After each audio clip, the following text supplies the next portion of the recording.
This episode is brought to you by LifeLock. When you visit the doctor, you probably hand over your insurance, your ID, and contact details. It's just one of the many places that has your personal info. And if any of them accidentally expose it, you could be at risk for identity theft. LifeLock monitors millions of data points a second. If you become a victim, they'll fix it, guaranteed, or your money back. Save up to 40% your first year at LifeLock.com/podcast. Terms apply. Welcome to Only Murders in the Building, the official podcast. Join me, Michael Cyril Creighton, as we go behind the scenes with some of the amazing actors, writers, and crew from Season 5. The audience should never stop suspecting anything. How can you not be funny crawling around on a coffin? No, that's true. Catch Only Murders in the Building official podcast, now streaming wherever you get your podcasts. And watch Only Murders in the Building, streaming on Hulu and Hulu on Disney Plus for bundle subscribers. Terms apply.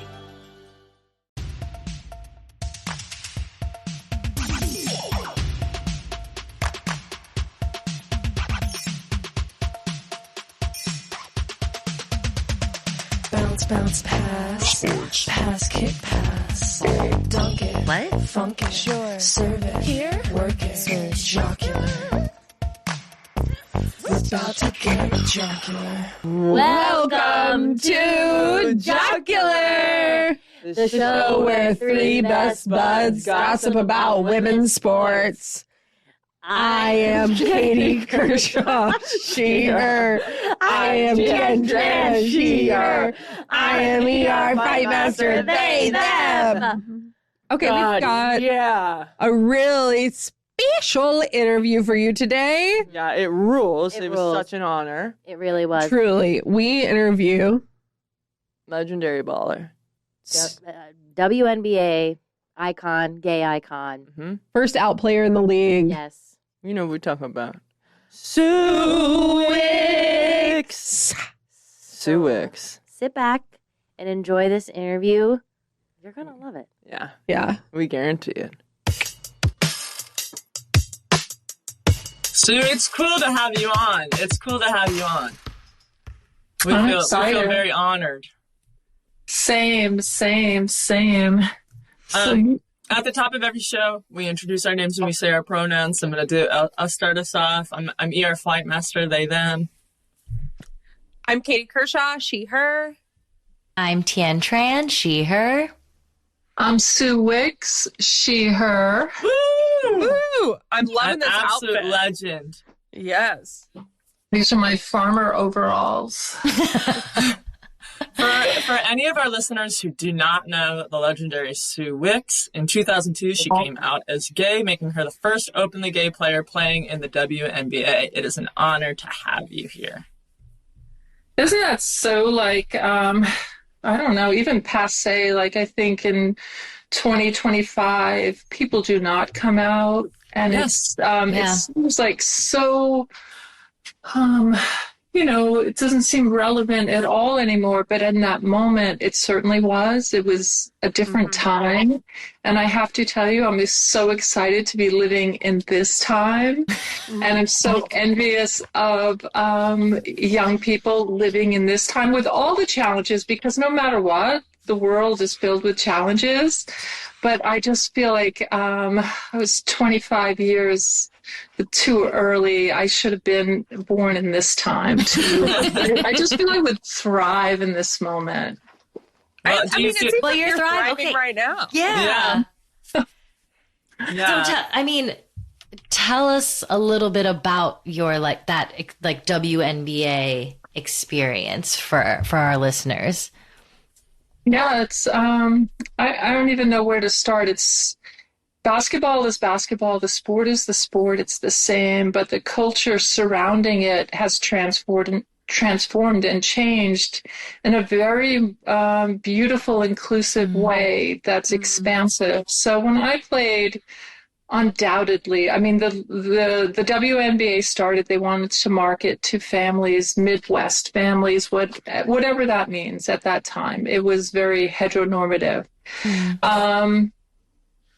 But our stands were filled with lesbians. It was a very lesbian, and it was a very lesbian, old school lesbian audience, very traditional lesbian audience. Let's just say that.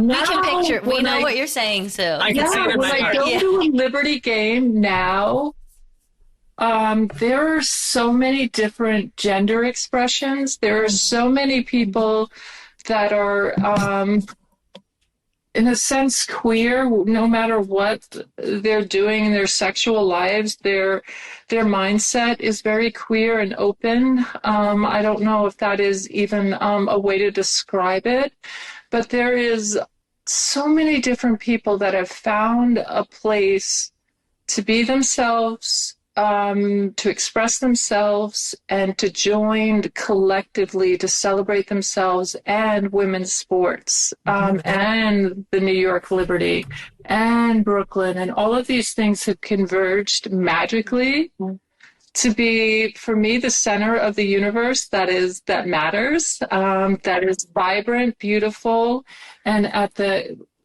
cutting edge of everything that we're talking about, everything that a section of this, our society is rallying against and dislikes deeply.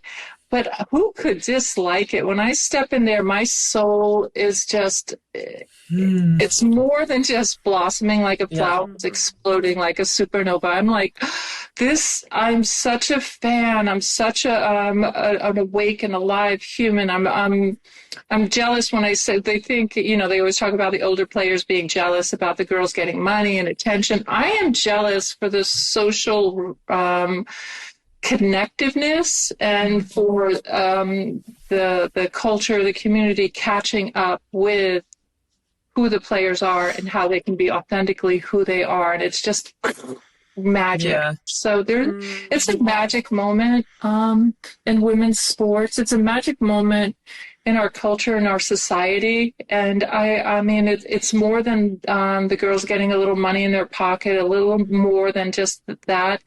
It is a unique platform that's speaking, amplifying, broadcasting some really amazing parts of our culture right now that are have been going on for a while. But for some people, it's just like, wow, what is this? And it's just fertile ground for that to flourish and be there in such a positive, I can't give you enough superlatives, like glorious way. It's so human. And I said that when I came out, I was like, it's not about being gay. This is about being human, a fulfilled human life that is not suppressed, that is not so influenced by culture that you change the way you act and behave. That was my generation 25 years ago. This new one has so many more expressions of themselves and facets of their, expression that they're able to do without feeling like, am I offending someone by just being me? Like, it's such a nonsensical thing to do to young people, like putting them in those type of boxes. So when I see my Liberty girls play, because they're the center of my basketball experience, I'm just looking at all the personalities and how they feel so comfortable being themselves. If you watch the All-Star game, my dear, dear friend Rebecca Lobo was the commentator, and she sends me a text, and she goes, I hope you're proud of yourself. She goes, I have girls on the sidelines with their wives. Cloud just kissed her girlfriend, said, I'm going to buy you a house, baby. And my friend was like, this was you 25 years ago. This opens the door, makes this happen. Yes. And the thing I love about Rebecca is that she's in the middle of a broadcast. She's in the middle of her job. I hope I don't get her in trouble. But she'll send texts once in a while to me. So I always appreciate that, being tapped into that. And she's experiencing this culture, on a daily basis. And she is, as a straight woman that's moved through this and has seen homophobia and all types of phobia going on, she is just ecstatic to see these players more than the recognition for their athleticism and what they're doing on the court, the ability and a place in a league. And it's not the league, it's the collective voice of every player that made this possible. It wasn't the league. The league didn't do this. The girls did it when they stood in solidarity, whether it was Black Lives Matter, all different things that have occurred. And their collective voice and standing together is it's trend, and no other league has done it. The men follow us every single time, and they'll get more recognition and actually have moved the needle, like the NFL, with more commitment to money and community. But it was the bravery of the women in 2018 taking a stand. When you have zero, we are making $65,000. You probably have very little in your savings account, and you still have bills to pay and a car payment, all that stuff. To stand up and say, I'm going to be fine for this. I could possibly lose my job for this. Less people are going to come to the games because we're going to offend them. That type of moral courage is, it'll take your breath away. Yeah. And these women did this. When you have generational wealth, like some of the NBA guys, and they do it, it hits a little bit differently. But when you are, definitely paycheck to paycheck, and you have as much exposure by the media that sees something that tweaks them the wrong way, you will be on the cover of, not on the cover, but you'll be on Fox News, like, look at them taking it, look at them doing that. And it's just the courage there of these women since day one in the WNBA. That's magic, and how it's gone to this day. And that's why I say this league is, it's truly our culture. It's truly amplifying culture in a very authentic way. And my greatest fear is they'll make money, and maybe they'll lose that for the fear of losing money. That really, but right now, they are so powerful, and what they have to say and who they are is the most important part, I think, that they project. Well, speaking of courage, what was it like to be the first out player in the league? Like, I'm sure you knew people that were in the league that were also gay, but what was it like to be out?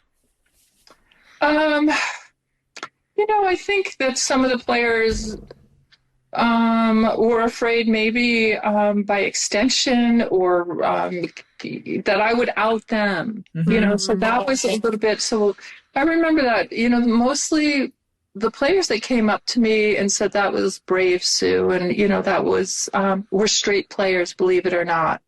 So it wasn't the gay players that, and it was still a moment in our culture, and there is a lot of backlash. They say Ellen lost her show. Rosie O'Donnell is saying she has a crush on Tom Cruise and pretending she's this. So this, and I'm not knocking Rosie, because Rosie is very brave, but in that moment, just think about Rosie. Yeah. Even that person is afraid in that moment in the culture to lose everything. So to be fair, Tom Cruise is kind of a twink. Yeah, true. She would still be the top. Totally. Yeah. And I mean, Laura Dern, even just being a part of the Ellen show, she talks about how that completely affected her career for several years as well, to even be associated with anything gay. Right, exactly. I mean, even my mother, I remember back then, there would be comments about other things that were going on, not me, but other people, and I would comment that on it. And my mother's like, "Can't you just not even comment on it? Can you keep it under your hat? Just don't say anything." And I was like, I think it's important, and I'm going to go back to Rebecca Lobo. I went to lunch with her mom, who I had so much respect for. She was an educator, and she was always thinking that we were role models and important. And there was, at that time, and there still is, a lot of young kids committing suicide surrounding their sexuality and coming to terms with that, and the societal pressures, their parents, whether, So she, as a teacher, said, a player should come out. She's looking at me, but she's not saying you should come out, Sue. but she just thought that was very important, that it would be a representation that the kids aren't having. And it opens conversations with their family. And conversation is so critically important to open up these things instead of like being like this. And, you know, we're not talking about these things. So she was really important for me to move forward with that. She put the idea in my head that you should do this. It's not about you. It's about you have, now everybody talks about a platform now because of social media, so we all have platforms. But back then, before that existed, she was like, you occupy a space and you should use that, not just to, you know, glorify yourself, but you have an opportunity to do something good. So even in that small space, you know, she thought that was important. And I did as well. And obviously that's part of it. Well, thanks to your bravery, like without you, I don't think we would have gotten the stud buds, which I think is like, but it's true. Like, I feel like we've talked about it before, just like without you, we wouldn't have gotten to a place where this league is fully like embracing the authenticity of its players in a way that we have never seen before. And I think like, even like 2 years ago, I don't think the WNBA social media handle would have been sharing the Stud Buds podcast. Right. Exactly. And it's, that's what it's, again, when I saw that it's like, that is magic to me. This, because I know this culture. I know those girls. I've known them for so long. And you know them inside of your locker room. You know them in the tight confines of comfort in your group of 50 people, not across the whole country and across the whole world. And to see them just completely natural and showing themselves, who can't fall in love with that? I think the first time I saw a representation of something similar, it was a draft, and one of the young players, I forget her name, and it was probably around 2012 or 14, and she came in a suit and a tie and her short hair. And I'm telling you, I had tears in my eyes because I grew up in a generation where they asked you to wear a dress, do your hair, and I had the stud girls clunking around in heels, and it made me want to cry. I was like, what would do? You know, it's like making someone even like, you know, just dress that way and feel so awful, and to steal who they are. Like, you just stole that personhood from that person. You stole any magic that they could have shared with other people and connected with. We use this word authentic, but that's who they are and who they will become. Like, you've stunted someone so hard, they will never become themselves. And then I saw this young girl, and she was radiant because she was so happy in her suit, and she was feeling herself. And I was like, that's the most beautiful person up there right now. That is beauty. That's awesome. And then we keep going with that. So that was a moment when she came dressed like that, because you see it now on the red carpet walk. Everyone's dressing who they are. They're not wearing something like, here, wear that, wear this, no. They are themselves. Some of them have stylists. They could probably tweak it a little bit. But the ones that are themselves are themselves. And I don't know why it's so heartwarming. It's because my generation grew up with some nonsense trying to conform so people will like you. Some of the largest suit dresses I've ever seen. Whenever I look back at like photos of like the beginning of the WNBA, I'm just so shocked at like how a suit jacket and a skirt can appear so large on a human being. It's a really tough time. Is there any player in the league right now whose fit you're just like, every time they walk on a red carpet, you're like, whoa, I wish I had that fit? Well, Paige Becker is my favorite, hands down. I am definitely I love high fashion and design, and she's wearing some very expensive couture stuff, and it is still androgynous, and she's wearing some stuff that is, it's really cool stuff. And I love the color. I love how she goes back and forth a little bit. That's one player when I was watching her in college, I was like, Louis Vuitton needs to sign her ASAP. Yeah. Because they're doing something with their fashion, and she is the perfect person for them. So and I know she's not that, she's wearing a lot of other stuff, but she is just so comfortable in her clothes and her look, and she's such, she has remarkable, gorgeous features, and she's not trying to enhance the femininity or the masculinity. She's just like going with a vibe who I am this day, and that's what I'm talking about. It's so subtle when you say someone being themselves. It's like, here's who I am energetically, and that's what I want to wear, and it's just, here's how I want to walk, and here's who I want to stand next to, and here's how I want to love another person, and here's how all of this stuff, it's beautiful to me. I feel like such a grandma at this stage, but I'm watching it with such joy in my heart, and that's my envy.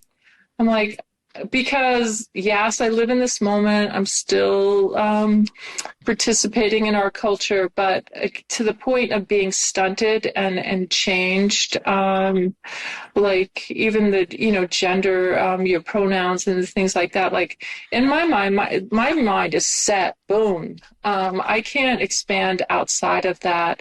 I'm wondering if I was, a young person and you gave me the option to have a pronoun, which opens my mind to there's a choice. There is an expression. There is a spectrum. I'm not the binary, and I'm not just weird and out of this, but I'm along this line. Now I'm a new person. That is different. And I fit differently in my society, and I don't dislike some, parts of my culture and society so much because of the way it makes me feel. So that small thing, saying, what are your pronouns? It opens a mind. Saying that there's two, saying that you're this or that, closes the mind, and it stunts you from the possibility of becoming. Yeah. And that is, again, a crime against humanity. Yes. Oh, I love that. Subtle results, still you, but with fewer lines. Botox Cosmetic, out of botulinum toxin A, is a prescription medicine used to temporarily make moderate to severe frown lines, crow's feet, and forehead lines look better in adults. Effects of Botox Cosmetic may spread hours to weeks after injection, causing serious symptoms. Alert your doctor right away as difficulty swallowing, speaking, breathing, eye problems, or muscle weakness may be a sign of a life-threatening condition. Patients with these conditions before injection are at highest risk. Don't receive Botox Cosmetic if you have a skin infection. Side effects may include allergic reactions, injection site pain, headache, eyebrow and eyelid drooping, and eyelid swelling. Allergic reactions can include rash, welts, asthma symptoms, and dizziness. Tell your doctor about medical history, muscle or nerve conditions including ALS or Lou Gehrig's disease, myasthenia gravis, or Lambert-Eaton syndrome, and medications, including botulinum toxins, as these may increase the risk of serious side effects. For full safety information, visit BotoxCosmetic.com or call 877-351-0300. See for yourself at BotoxCosmetic.com. Claptrap here. Two big things are coming this fall. Borderlands 4 and Spotify Wrapped. So stop listening to that one playlist that reminds you of your ex who only made you cry. Talking about you, Veronica. And pre-order Borderlands 4, coming out September 12th. Rated mature. ¿Hablas español? Sprichst du Deutsch? Kann du Norsk? If you used Babbel, you would. Babbel's conversation-based techniques teaches you useful words and phrases to get you speaking quickly about the things you actually talk about in the real world, with lessons handcrafted by over 200 language experts and voiced by real native speakers. Babbel is like having a private tutor in your pocket. Start speaking with Babbel today. Get up to 55% off your Babbel subscription right now at babbel.com/Spotify. Spelled BABBEL.com/Spotify. Rules and restrictions may apply. Sue, you played in the WNBA, but then you played abroad. What was it like playing overseas? Amazing. Yeah. I loved it. I mean, so I'm this young girl from Long Island who's never been anywhere. And then the next thing you know, after Rutgers, I'm living in Italy. I'm in Lago di Como. I'm learning Italian. I'm having these amazing food. I'm meeting different people. I'm traveling across Europe. So this cultural immersion, meeting different people, and then moving through time again, because then we're having the Berlin Wall comes down, we're having the Soviets come in, all those Eastern Bloc players come in. I'm meeting all of these different players that are playing different styles of basketball that I've never seen before, and different ways of approaching it. So I'm in this whole thing that is, a couple of hundred players at that point from all around Europe. And we're sharing this thing and building European basketball as well. So all of that, and then the culture, I tried to change countries, every couple of years. And I kept going back to Italy. Italy's my favorite. Oh, awesome. But I wanted to see the world, and that became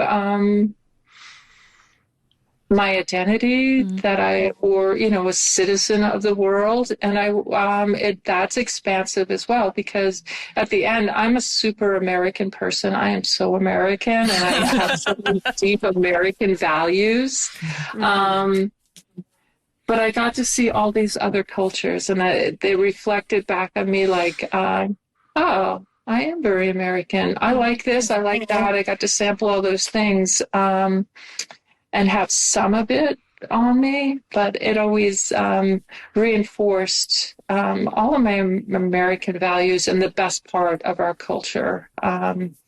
So I appreciated traveling and seeing the world. And being in the world. During your time in the WNBA, who were you like, oh my God, I don't want to play against her? Or like, oh my God, this is going to be a long game. Yeah, that's a good one. I think it's so funny you say that. We look forward to playing against each other, the top players, all the time. And I could not wait. So I can't even, I was so up for the challenge, and I couldn't wait to see a Katrina McLean, to see, the best of the best of my time. So it was never a nightmare. And I say, like, I'll text Becky about Asia Wilson. I'm like, I think I would have nightmares at this point. Like, if I had to guard her, because you always watch, like, you're scouting the person, like, she's so strong. She's so competitive. She's so athletic, and she has so many weapons that, it's impossible to stop. So that's like a nightmare player. Like, I don't know. That might be like the night not very excited. And there's just players, even if someone was like a Yolanda Griffin, who played at Sacramento, very underrated for a Hall of Famer, a great player. Like, you don't hear her name enough. But she would do stuff to us that, you just go back on the bus. All you can do is laugh. It's like there's nothing. When you get a beating, sometimes all you can do is laugh, because we always gave 100%. We always had our scouting report. We always worked together. On the Liberty, when I played, we were going to minimize the impact of Elisa Leslie. We were going to do our best against Tamika Catchings. We were going to do all of those things. And then when someone just crushes your whole team, and you gave your best, and they just had a night, it's just, there's nothing you can do. The coach would prefer you sat there in silence, but we would just be like, oh my God, what just happened? She demolished us. It's not funny, you know what I mean? It's not funny, but it's like, there's nothing you can do about it some nights. And that would be probably Asia Wilson on a lot of nights, crushing you. And I think that's the answer that a lot of players would probably give in this time. 1,000%. You said you were a citizen of the world. You also seem to have this great fluidity with career paths, from going from, playing abroad, playing here, doing a fitness company, and now farming. Can you tell us about how maybe even like your skills from the W and what you learned at Rutgers has helped you kind of flow through these different paths? Yeah. I think all of them, number one, I'm so passionate about all of them. Cool. So I know that is a gift to be able to follow your passion and do what you want. And that has been certainly how I've been since I'm a young girl. And I was probably influenced by my father about just following your passion. It's not about money. It's never about money. Mm-hmm. So I remember I was on my dad's boat and I was at Rutgers and I had an offer from an investment banking firm to work for them with more money than I was going to make playing in Europe. And my father had seen it. Rutgers used to send all the, clippings to my house. They would cut them out and send them in the mail. And he saw that the Wall Street Journal had written this little story about this. And then I didn't mention it to him. And then I had no idea it would be offensive to him even. But I was like, yeah, I have this offer and that offer. And my father is a very stoic fisherman type of person, doesn't talk a lot. But I thought he was going to throw me off his boat for even considering working as an investment banker and not being a basketball player. Like, why would you, choose money over passion and something that you can actually possibly keep pursuing, trying to be the best in the world in, and money. So that kind of he really was going to throw me off his boat. Like, he just couldn't understand why you would do that money. And he said, you know what, you'll come back here in 20 years and try and gain your soul back, if you do this. He said, and you won't be able to get it back. Damn, so Dad. That was, okay, Dad. It was burn. I was like, I don't want to be poor. I was like, Dad, I don't want to be poor. He goes, you can never be poor. It's an impossibility. You can never be poor. Read books, travel, follow your passion. That's the only richness, wealth in this world. So that's almost, it's certainly set a path. I'm going to follow what I believe in and what I care about.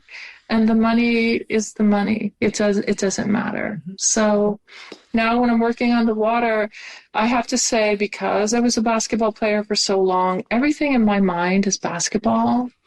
So I'm sorting through my oysters as if I'm a coach. I'm like, all right, this is a guard. Like, there's sizes. I'm sorting in sizes. This is a guard. This is a forward. This is center. This one needs a little more training. Put it back. This one's ready to go. So I do that all the time. And then it's always in time increments. I'm out there, like, in between tides. Like, I have to be out there low tide to high tide, and then I'm done. A basketball game is only so long. It's in quarters. So I'm working against the clock all the time, and I got to be done with this. I have to do that. I have to take care of this. So it's like a coach. I have to put in inbounds plays, my half court press. I have to work on free throws today, and the girls aren't executing well on this. And it's the same on the farm. Like, these lines are loose. I have to fix these bird lines. I have to harvest this much, and you have to put it in a time. So, and when you're done with something, you have to be done with it and say, I'm coming back for that tomorrow because I have to do this task. So all the tasks in basketball and time are always in my head. And the joy I get of the physical challenge, like, we have extreme weather. There's no two ways about it. Some days it's smooth sailing. Every basket goes in and the water's like glass. And then some days the wind is howling and smashing my boat, and I'm just like in misery.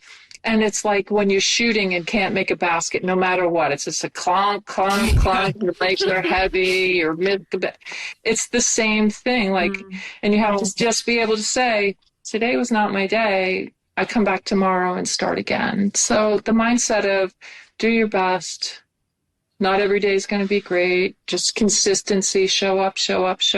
And then some days it's smooth and some days it's brutal. So that's sports. This is an oyster question. How do you, I like the briniest oyster I can find. I like a small, salty little guy. What's your favorite kind of oyster? That's funny. Where are you from? I'm from Ohio. Ohio. Okay, so you're East not Coast. You would like a PEI from Nova Scotia. I do a PEI. I do like that. A nice, compact, tight, delicious, deep flavor, and that is it's grown in like cold water for 3 years. That's why you're getting all of that, and you're getting all the salinity from the north east up there. So my favorite is a Long Island oyster, and I'll tell you, and all the PEIs. I like the Nova Scotias as well. But mine, it's because it takes up every element in the environment, just like wine does.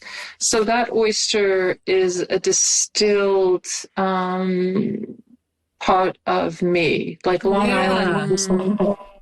So the smell in the air, the old growth cedar trees, the kelp on the shoreline, all of these things converge. Even the ocean inlet that's right next to me, coming in, the salinity that's coming in there, everything there is my home, distilled into this little culinary delight that when I taste it, it's so nostalgic for me of home and my childhood and working on my dad's boat. And I thought it was so personal and unique to me, but I'll send oysters to friends of mine that have moved away from Long Island, and they're like, Sue, that was just like a summer in Long Island. When I tasted that, I was transported back. So that, I love my oysters, and I love that it is like the sensory part of that oyster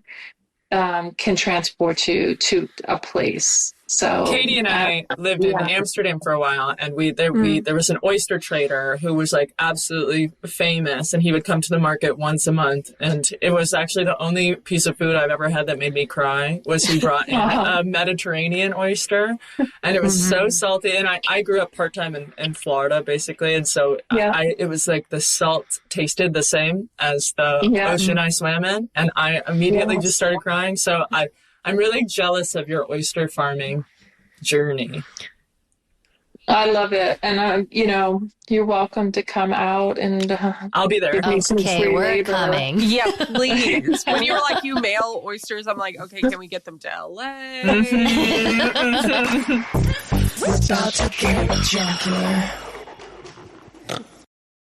Starting a business can seem like a daunting task, unless you have a partner like Shopify. They have the tools you need to start and grow your business. From designing a website to marketing to selling and beyond, Shopify can help with everything you need. There's a reason millions of companies like Mattel, Heinz, and Allbirds continue to trust and use them. With Shopify on your side, turn your big business idea into... Sign up for your $1 per month trial at shopify.com/special offer. Halliday presents, in the red corner, the undisputed, undefeated Weed Whacker Guy. Champion of hurling grass and pollen everywhere. And in the blue corner, the challenger, extra strength Halliday. Eye drops that work all day to prevent the release of histamines that cause itchy allergy eyes. And the winner by knockout is Halliday. Halliday, bring it on. This podcast is brought to you by Carvana. Got a car to sell but no time to waste? Hop on to Carvana.com to get a real offer for your car in seconds. All you have to do is enter your license plate, answer a few quick questions, and if you accept the offer, Carvana will pay you as soon as you hand the keys over. They even offer same-day pickup in many cities. Save your time, score some cash, and sell your car the convenient way to Carvana. Pickup times vary. Fees may apply. Like you said, as a former Liberty player, what was it like to be there and also experience their win last year for you as someone who was on the sidelines watching, and also just like, what was that celebration like to finally see your family team win? There was a lot of feelings, to be honest. So one, I've become a true Liberty fan, and there's a transition for a player. And some of them never transition out of being a basketball player, and they remain critics. They remain, watching. Not in a bad way. That's just like a player is a player is a player. You're watching the game in a different way. Something's happened to me that maybe 2 years ago, 3 years ago, I don't know, but it's this Liberty team. I've become a fan, a full-on fan. Like, I watch the game not with a technical eye or a coach's eye or a competitive eye.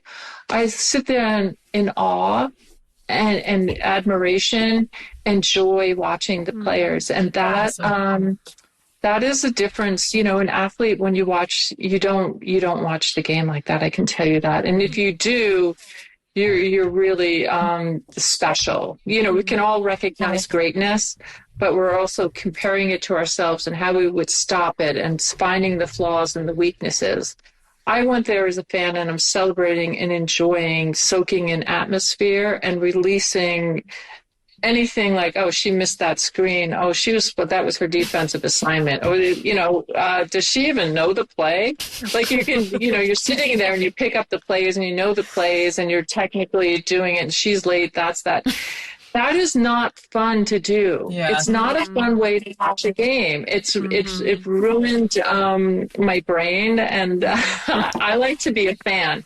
Just like, oh, that was exciting. Look at her. She's celebrating. And I know that we sound like, you know, a little girl watching the game. Yeah, I want to watch it with the wonder and the joy of a spectator with new, fresh eyes all the time and not critical, except discerning. And that's great. This is good. This is great. That has never been seen before. Those are the eyes I like to see. Cool. So I've transformed. I'm a fan. I'm a Liberty fan. I love this team. I love how they're coached. I love the superstars on the team. I love the grit role players. And I love, again, the arena and the folks that are in that building. I love the half-court in-game entertainment, which is by far not only the best in the WNBA, but the best in professional sports. And I'm saying that, like, the NFL has unlimited funds to do game, you know, the Liberty blows everyone away. Cool. They're just, I don't know who's running it over there, but they are rocking it. I mean, you have the best mascot. Yeah. Ellie is running it. Yeah. Ellie's running it in the boardroom. This. So I'm having a blast at the Liberty games, you know, soaking it all in. I'm getting drunk in the club back there with their $25 drinks. Do they treat you like royalty? You know what? Everyone is really nice to me. Good. I'm not. Yes. Good. And then there's a bunch of celebrities in this room that we're in the back, and they're having a blast, and everyone's buying everyone drinks, and I'm like tipsy and stuff. So all of this is happening when I'm sitting in the front row, and I'm like, I need to get a pair of sunglasses so no one sees how, like, whatever's going on with me, enjoying this so much. So we haven't even gotten to the championship yet. So we lost the year before, and that was devastating. And I remember watching the last play, and I'm going home. Even when I played, I'm not going home and rewinding and watching the last play. Like, let it go. The game's over. Games are ephemeral, and that's it for me. Like, I don't like to watch a game again. It's like, it's magic. It happened. It's gone. Of course, I've never had a coach that ever let that happen. They break up that video and watch it in segments and over again, and I hate it. So there's an ephemeral quality. The game is over. But that last play of the Liberty 2 years ago when we lost, I watched that 10 times in a row. I'm like, ugh, this. We could have won. So then we go and we beat Minnesota. And I was certainly euphoric the whole game. I know we're going to win. I know it in my heart we're going to win. Even though Minnesota was so good, like unbelievably good, I knew we were going to win. And it was an incredible series. Yes, it was. And they were so much fun to watch. And I'm a fan of them, their team as well. So it was just fun back and forth, and they were so different. The Liberty said, well, for this game, all the former players are coming in. We're going to get you a box, and you can watch from the box. And I was like, I called the CEO, and I was like, I've never asked for anything. I was like, I have to be on the floor. And I said Spoon has to be on the floor. Cool.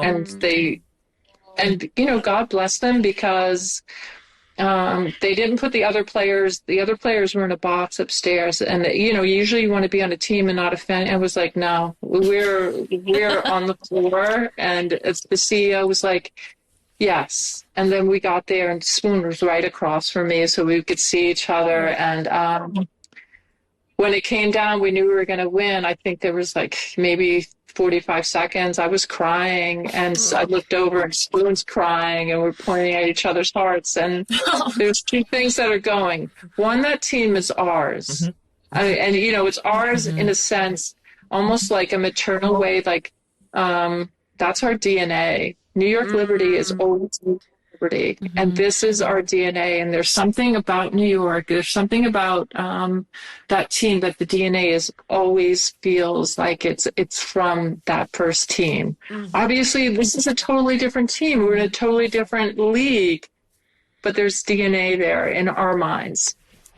So those are our babies in a sense, and that's our team. And we couldn't accomplish it. We tried, and when I say we gave our heart and everything we had, we went to the championship quite a few times and came up short. And it was devastating. And I remember Clara asking, she was the owner of the Liberty, she was like, why is this first team so bonded together? Why do you have this sisterhood? And I was like, because we lost.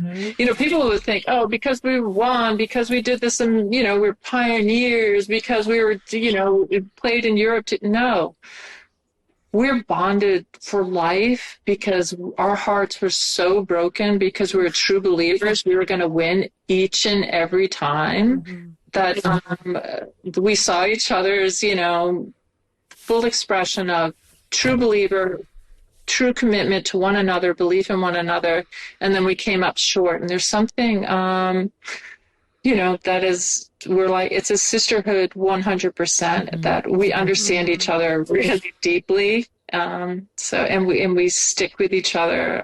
So that is how that team sticks together. So watching that win, and New York City winning that as a fan, I was elation. Then the Liberty winning, because remember, it really got a little dicey down at the end of that game. It was relief. It was relief, like it was a job, it was a job done. And so how many years we were going to have the slogan unfinished business? It was like, come on, we got to get rid of these shirts, unfinished business, number one. And then Rebecca Lobo's husband texts, and he was, Rebecca's there, Spoon's there, and I'm there. And he's like, well, I guess, he said to Rebecca, I guess you, Sue, and Spoon can party like it's 1999 tonight, because that's the year we lost. And I was like, he's worth marrying just for being so funny.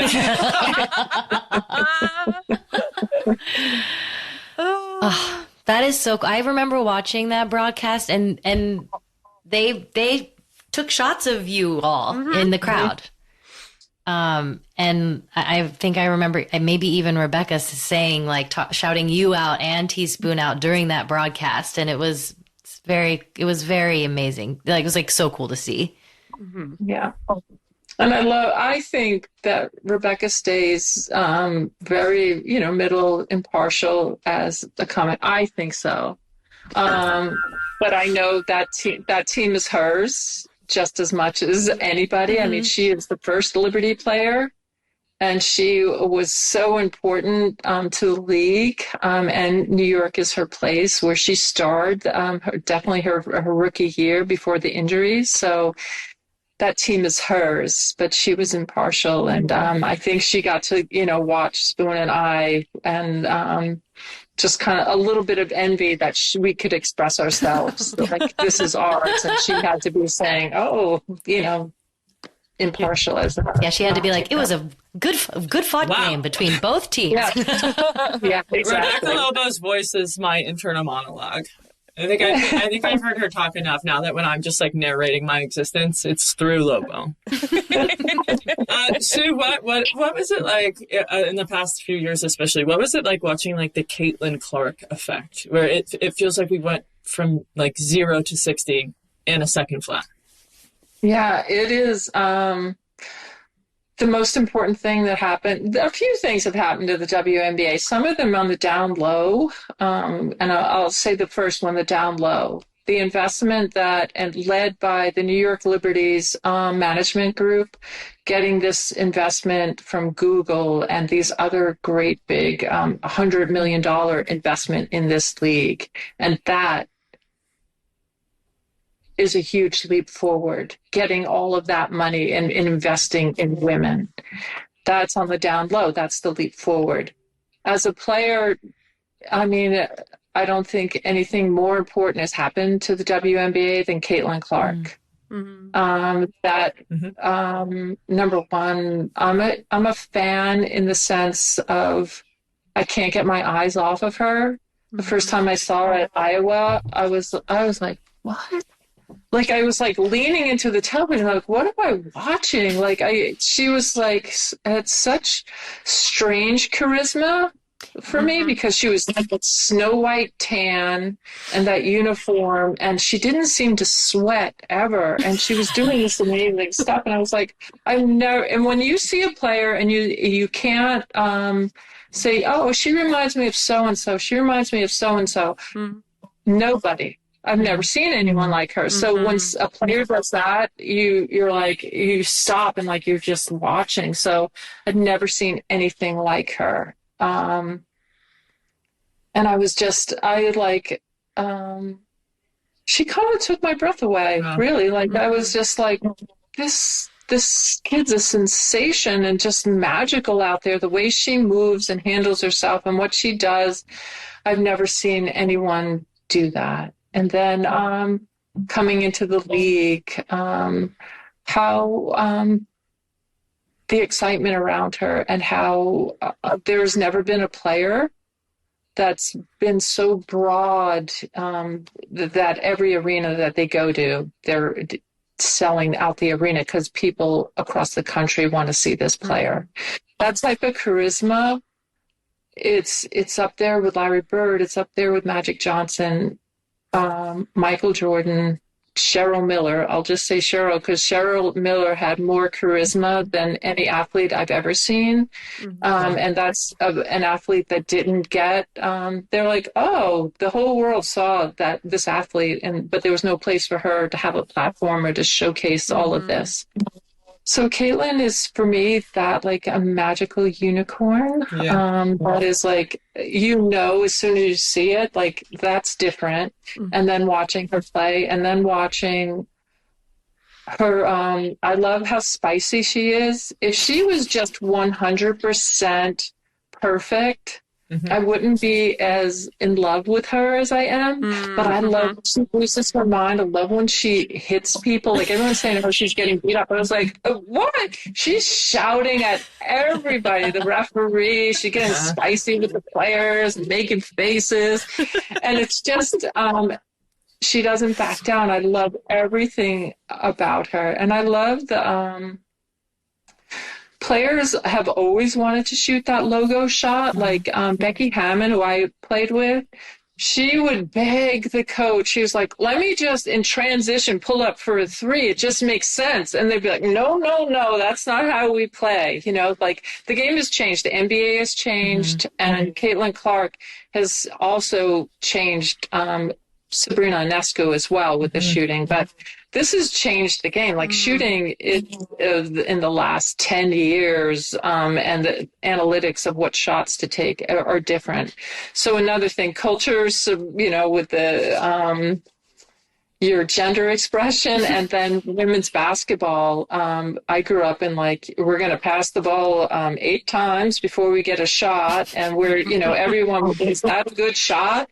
No, the logo shot has never been called a good shot by anybody. But Caitlin Clark, you see, like, I don't care. Like, she had to get to a place where she missed a lot of logo shots before she was making logo shots. You know what I mean? Like, there had to be someone let her do that for a while, because you just don't wake up one day shooting logo shots. So she has changed the game that now everybody wants to shoot from that far out, and every kid that's watching this is going to change the way they play, and logo shots are the new norm. So she has changed the game with that, and she'll change the mind of coaches, and she'll change the mind of fans, what's acceptable in a game. I think it's hard for people to understand that have not played basketball how much strength it takes to shoot from that far, and then to make it look graceful. Like, it is really an incredible act of athleticism. And then when you're stepping backwards, like I'm going to take a step back and then flick this in the shot. It's extraordinary. Yeah, I would have to punt from there. Like, you know, if I had to, that ball's not going. So yes, the strength and the grace and the accuracy, It's amazing. So Caitlin Clark, love, and even the controversy, all of it. Unfortunately, that's how the world is these days. But it's elevated women's basketball. People that have never watched it tuned in to see Caitlin Clark and wanted to see the extraordinary shooting and also to witness her getting beat up. They're like, oh, everyone's beating up this poor girl. I'm like, I don't think so, but okay, if you're going to tune in for that. So, yeah, it's been fun. It's been fun. I think Nike should take your tagline of strange charisma. Absolutely. I feel like it would really, that phrase, it's so true. She is magnetic, but it is like, it's not of something that It's hard to put your finger on it. Yeah, hard to put your finger on. That's the best description I've heard. Yeah, so we'll run that to our team. Well, let's see what they do. I mean, I love the what is it? This State Farm when she's Sheboygan. Like she's just she's good. Yeah, she is. So many people are wooden, and you know it doesn't translate. But just with casual ease, there she is. I'm like, she's a legitimate, charismatic spokesperson. And we've seen over the years trying to fit athletes into that. And it's, you know, my favorite is Rocky. Remember Rocky when he was trying to sell stuff and after he won the championship and they had him in the cage and he does the cologne and stuff. And he's like, it was just funny. After the fight, you know, I like to go out with my girl with the cologne. And it's just great. Like he's like, should not be selling anything. And so many athletes are like that. Yeah, no. But then there's Caitlin Clark, just easy, natural. Yeah, I think she'll be around forever. I can already foresee she's obviously going to coach. She will obviously be an announcer. We're going to be with Caitlin for a long time, if we're lucky. Yes, God willing. God willing. Yeah. Who knows? She'll probably just buy a team. That would be the best. That's the next, you know. I think everybody's doing that. Buys a team. So many athletes are doing that. Yeah. I think she had joined the Cincinnati NWSL, campaign. right? Yep. Yeah, so she's already in the works. All right, she's everything. So, yeah, I tune in. It's funny. I'm a Liberty fan, for sure. But I'll always want to see when Caitlin's playing because she's just a beautiful player to watch. And the Aces, I'll always watch the Aces, of course, for Becky. They're struggling, but that team for me was when they were clicking on all cylinders. That was a joy to watch. Yeah. And her first championship, Becky's first championship. I would get up. You get up early when you're an oyster farmer, so I'm not staying up late to watch the games. So then I'd watch them on YouTube TV the next day at 5 a.m. before I go on the boat. I was like, I need to see this, you know, these games. That's how much I needed to see them. Like, I loved it so much. Okay, Sue. This is going to sound maybe like a confusing question, but we ask it to all of our guests, and I think it's important to keep that tradition alive. If you had to be power slapped by anyone on earth, who would it be? And Tian, I think you do the best job describing what power slapping is. Well, power slapping. Have you seen power slapping before? Is that when they're sitting there and then like the person's just there and they slap their face? Yes. Yeah. But that my brother Joshua oddly sends me these videos, and then the person just falls like a tree. So no, I don't want to be involved with that. But can I just tell you something that happened to me? Yeah. So because we were talking about Lisa Leslie. Mm-hmm. So Lisa Leslie, we're guarding her like we are beating the crap out of her. Every time we play her, you got to hit her in the back. You got to hit her here, slap her. We had 6 fouls. I'm going to use them. None of them are going to be ticky-tack. Mm-hmm. So we're, even if one of my teammates, Tari Phillips or Kim Hampton already fouled her, I'm going to go over and hit her again because you can only call 1 foul per play. So I'm going to go, we're beating her up. So she's had enough. And she turns and she slaps my face. And Lisa Leslie has a big hand. Oh, and God. She slapped my face. She gave me a black eye, a bloody nose, and split my lip with one smack. Wow. And everyone's like when I tell this story later, like, what'd you do? I'm like, nothing. What do you think I did? I took it. And our assistant coach, who was from Philadelphia, Patty Coyle, who was also my assistant at Rutgers, 5'6", very out of shape at the time, God bless her. She's like trying to get in a fight. Like, I'm like, you better stay. That's Lisa Leslie. She's 6'6", just like so strong, fast. And I just got a taste of the smack. You don't want any of that. And I don't want another one. So you're opting So I out. just took it. I think, now they're over there. The refs are reviewing. Was that intentional? Was that with malicious intent? On a layup, a ticky-tack foul. Lisa Leslie slapped my face. I'm standing there looking at the ref, and they were like, nah, part of the play. It was not part of the play. It was after the play. And she smacked my face so hard. Oh. And she would see me all the time for years. And she would mutter, she was like, this motherfucker. Oh, I don't think you're allowed to. Yeah, we would beat her up because you had no choice. She was that good. Like, we're not straight up playing. Every time she would see me. And she's so elegant and royal to me. But every time she'd see me, she'd be like this. She disliked me so much. She gave me that great slap. Oh, my God. Thank Lisa you. and I will always have that moment. That's beautiful. No foul. She got no foul on that. That was, no one went to the tape to review it.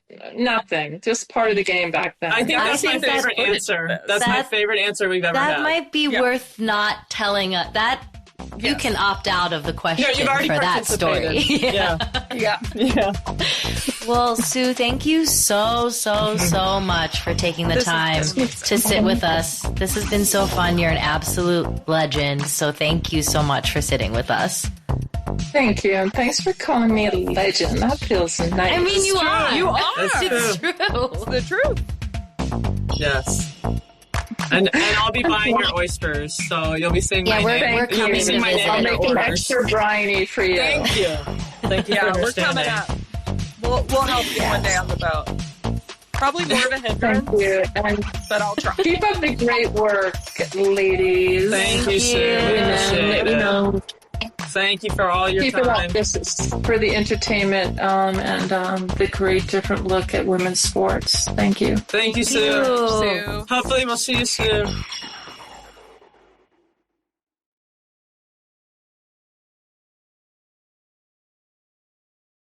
It's hard to remember now, but the internet used to be fun. I can't believe how easy it is to surf the net. Surf's up.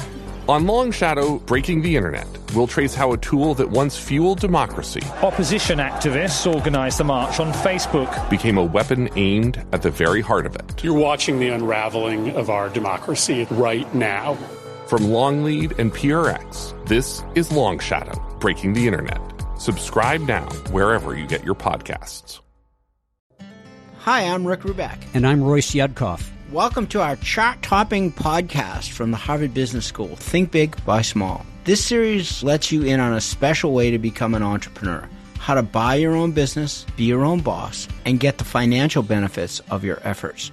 Entrepreneurship through acquisition involves searching for an existing, enduringly profitable, smaller business and buying it, usually from a retiring founder. Back for a brand new season, our conversations are with guests from all backgrounds and different stages of the entrepreneurship through acquisition journey. From those considering whether this path is right for them, all the way through to those who have sold the businesses they bought as searchers and then ran as CEOs. Thousands of smaller firms are sold every year, and many people have successfully acquired an existing business that is enduringly profitable. So why not you too?